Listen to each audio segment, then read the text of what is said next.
Good evening, everybody. Hello. Yo, there's more colors here than people. That's nice. And there's a nice dirty corner. I'm right at home. Yeah. Yo, brain on the edge. Yeah. This, how's everybody? Hey, our ETV guys there. Hundreds. We famous, yeah? No luck, huh? Have you heard that saying? Boer maak 'n plan. But a clearling, it's a plan. Now that might be true for everything except family planning. No, for real. You go to Cape Town. I mean, I went to Cape Town. You open up the Cape Times and you read, gangster shot in the leg, 5 children wounded. Huh? And that's always the case. I'm like, what the hell is wrong with this police? Don't they know how to identify the gangster? He's the oldest walking with 6 children around him. He's got his protection. You know what I'm saying? And there's a lot of bad things happening in Cape Town. How many Cape Town people are here? Cape Town, Cape Town's not represented. Oh, where? Yeah, ETV guys. No, but there's, child pedophiles, pedophiles in Cape Town and whatnot. You know what I'm saying? I'm sure the pedophiles must have been riveted 2 months ago. The Chilean miners. Ooh. And then I check, no, it's miners with the E, not an R. not an O, sorry. How's my spelling? Yeah, I'm spelling Afrikaans. I should do for Pieteringe for that one. Yo. Now, but I grew up in I thought it was a big family. Colored people, we have more children than we can afford. So my mother had 4, and they teachers. You'll expect them to know better. But my mother actually had method in her madness, because come supper time, it was like, Lester, you go to Auntie Natalie, 2 potatoes. Charles, you go to Auntie Hazel, 2 onions. Maurice, you go to Auntie Diane, and baked beans. And then, boom, we out, we gone. Oof, there, we come back. I'm on my way to Auntie Hazel now, and I bump into another neighborhood lady. Charles, if you're going to Auntie Hazel, she hasn't got tomatoes. I was circumvented there. And you know what I'm talking about, because you'll do the same thing, I'm sure.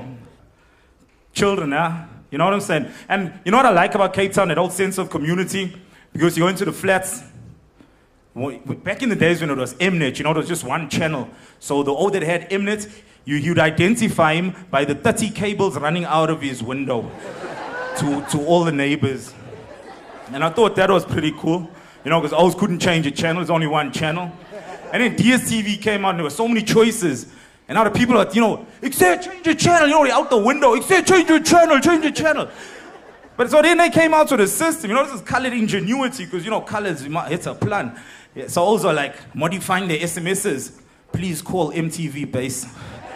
Please call channel O. And that's how it won. I mean, I know, I used to run the cable. I used to stay at the back there by my mother. I built myself a bungalow. I didn't want to leave. Watching TV, free DSTV, free washing. Okay, you pay board and all that there, but it was minimal. So, much better than staying on your own, But yeah, I had DSTV. My favorite show, my favorite channel was the Wildlife Channel, Animal Planet. You know what I'm saying? I mean, because if you'll check the news, Kasatu strikes for absolutely everything except more black presenters on Animal Planet. Have you noticed that? They'll strike 15%. Aye. But they don't strike for the black representation on wildlife shows. I mean, you name one black wildlife presenter. Come on. Nobody. You know why? Because can you imagine Sibongile Dlamini with the African rock python round the neck? Oh, Jesus. Oh, Jesus. This is an African rock python.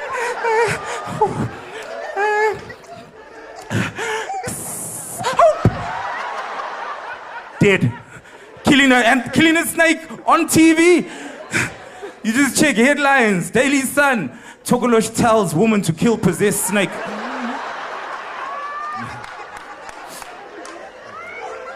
But my favorite O was Steve Irwin. He's no longer with us. But that was hardcore. Real hardcore. He was my main O. Steve Irwin. You're from Australia. You know that O. Anyways, I could just picture this O. He had that show Crocodile Hunter. You know, he used to wrestle with crocodiles and do hardcore things, grabbing black mambas by the tail and whatnot. You know, hardcore, you know, make things that Brainos wouldn't do. And Brainos are like fearless, apparently, you know. I wouldn't know anything about that.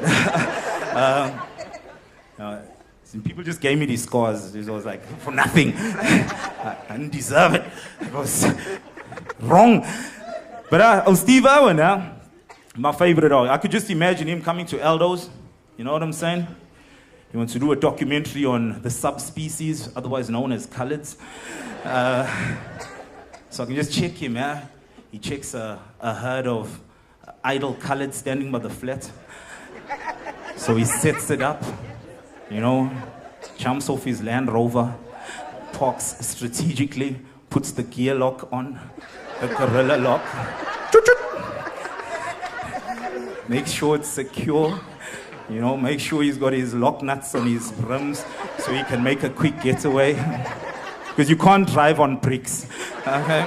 You can't drive on bricks. And he does his leopard crawl, you know, up to this herd of colored people. You know, under the car that's been there outside the flats for 10 years. You know, and he gets closer and closer.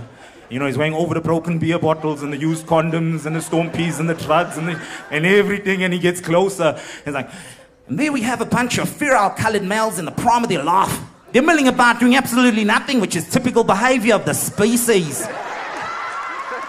And along comes the female. There's lots of jostling and shoving. Because if there's one thing that I know about the colored species, they love to mate. Now, I'm not going to get too close because they're known for their spontaneous violence. And whoa, crikey, what do we see here? It's the only natural predator. The police, look at them run. Thank you, ladies and gentlemen. I wear